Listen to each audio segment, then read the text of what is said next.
ఏమి కోరుకున్నప్పటికీ నేను బాగుండడం అనేటువంటిది ముఖ్యమైనటువంటి ఉద్దేశ్యం అని మనకు ప్రధానంగా అర్థం కావాలి. అందుకోసమే మనకు ఎవరైనా ఎదురైతే మొట్టమొదట మనము అడిగేటువంటి ప్రశ్న ఏదైనా ఉంది అంటే ఎలా ఉన్నారు అంటే అప్పుడు ఏం చెప్తారు? బాగున్నాం అంటారు. ఏమంటారమ్మా? బాగున్నారా అని అడుగుతారు. ఏమడుగుతారు? బాగున్నారా అంటే బాగున్నాం అంటాం. అంటే ఆ బాగా ఉండటం అనేటువంటిది ప్రధానమైనటువంటి విషయం. ఇది మనకు అర్థమైతే, నేను బాగుండడం ఎలా అని గనక అర్థమైతే మన జీవితం ధన్యమవుతుంది.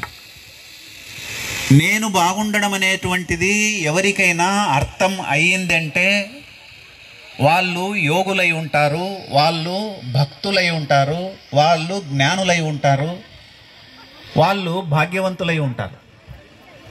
ఆ నేను బాగుండడం అనేటువంటిది ప్రధానమైనటువంటి విషయం. ఏమున్నప్పటికీ ఆ నేను బాగుండడం అనేటువంటి దాని చుట్టే తిరుగుతాయి. కాబట్టి ఈరోజు ఈ కార్యక్రమము మనకు ప్రధానంగా లభించినటువంటి ముఖ్యమైనటువంటి ఉద్దేశం ఏంటంటే మన క్షేమం కోసం ఈ కార్యక్రమం అనేటువంటిది మనకు భగవంతుడు ఇచ్చినటువంటి ఒక అద్భుతమైనటువంటి అవకాశం. కొన్ని విషయాలు అర్థం చేసుకుందాం. ముఖ్యంగా